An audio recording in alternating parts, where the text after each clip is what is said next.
Welcome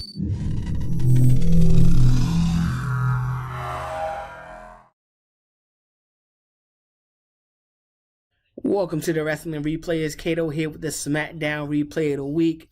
You know, we like to do things, go through the whole Smackdown show, tell you everything that happened, what we think going to happen in under 10 minutes. Alright? Let's go ahead and jump right into it. We've finally made it to the end of the week. I hope everybody had a great week. I hope everyone has a tremendous weekend. Friday Night Smackdown did not disappoint. Granted, it was kind of a short show because the main event, even the build up to the main event, took maybe about an hour. I remember hearing the main event was ready to start and it was like 9:04 or something like that. I'm like, wow, this is going to be an hour long match, but they kind of went through and had a whole build up leading into the match. But let's start from the beginning. All right, the show kicks off with the Street Profits and Bianca Belair going against Dolph Ziggler, Roode, and Bayley in a 3-man intergender tag team matchup. The Profits and Bianca Belair managed to grab the victory. They just work better as a tag team. They look, to have better chemistry. I like the fact that they won this match because not only does it keep Bianca Belair momentum up, but it helps the Street Profits build some momentum up against the tag team champions, possibly putting these guys back on the map as a SmackDown tag team champions in the short future. They're definitely clear-cut the best tag team on SmackDown right now. One of the best tag teams in the whole WWE division, right, in their tag team division right now, period. So love to see these guys get back on their winning ways.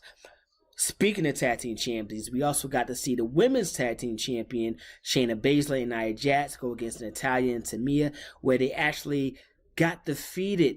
They got defeated by that veteran tag team, Natalya and Tamina. I tried to tell people, these two women, I think they found their niche, their groove, that tag team wrestling match. Now, Tamina isn't the powerhouse that you would get from Nia Jax, but she's a little bit quicker, just as strong, if not stronger, right? Natalya, she's not as aggressive as a Shayna Baszler, but with Natalya being a veteran of the two, I think that's what give her a leg up at times against Shayna Baszler. So these two together and as a tag team, I think is perfect, and they managed to get the victory of the tag team champions, which definitely put them on the map for a tag team title championship match pretty soon. And I think they can do it. I think they can beat Shayna Baszler and Nia Jax for these tag team titles. And if that happens, what then? Do Nia Jax and Shayna Baszler continue to be a tag team? I don't know. I thought before that they would just split after they lost the titles, but no, they decided to get right back on track and get their tag team titles back. So that'll be pretty interesting. Now, talking about getting titles back, we had Big E versus Apollo Crews. He tried to get back his Intercontinental title. He tried to get back his baby.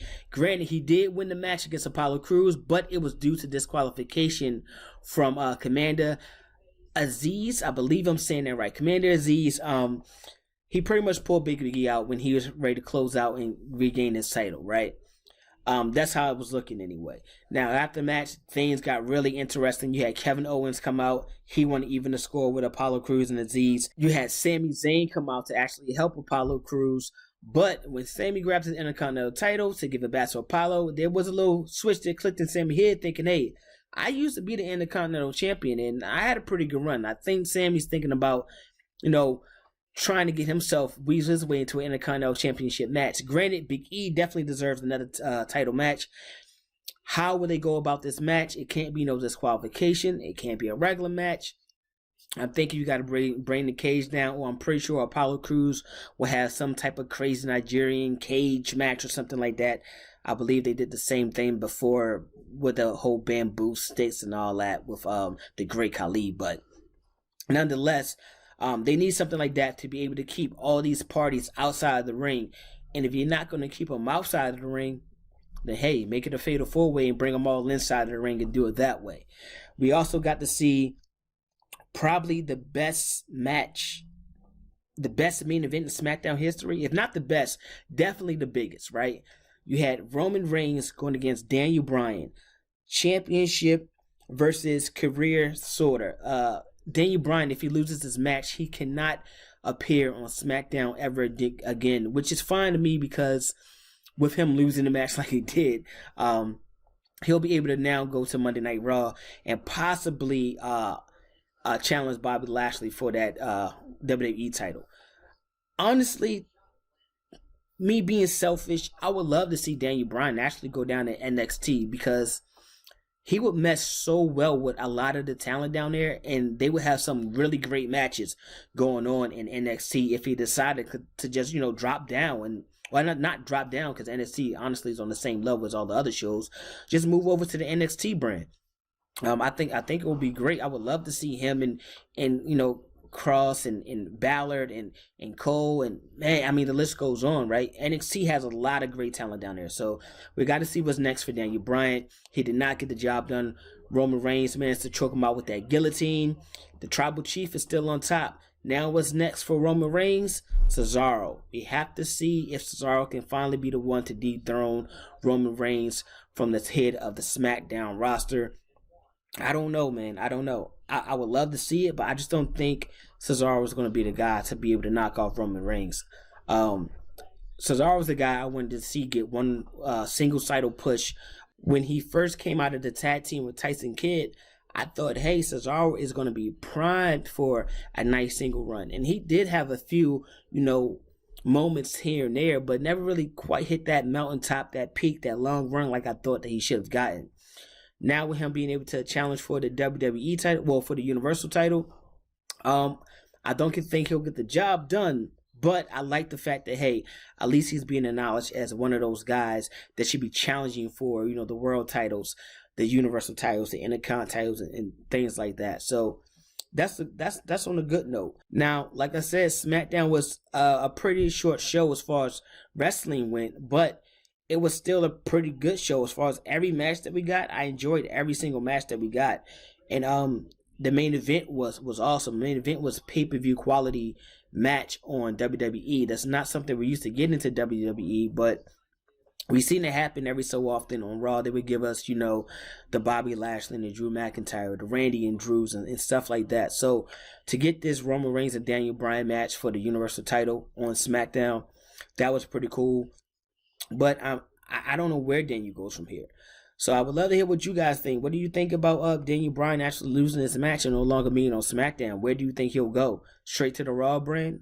Should he go over to NXT? Do you think that would be a good move for him? Would you like those matchups over there? What about Bayley versus Bianca Belair at Backlash? Do you think Bianca's going to have a short title reign? Bayley finally be the role model again? I don't know. Backlash should be pretty good. The matches that they have lined up, granted, I don't like the way we got to all the matches as far as the storylines go, but that should be a pretty good pay-per-view. SmackDown, all in all, it was really solid. It was really good. I liked it. I enjoyed SmackDown this week. So I'm not mad at that.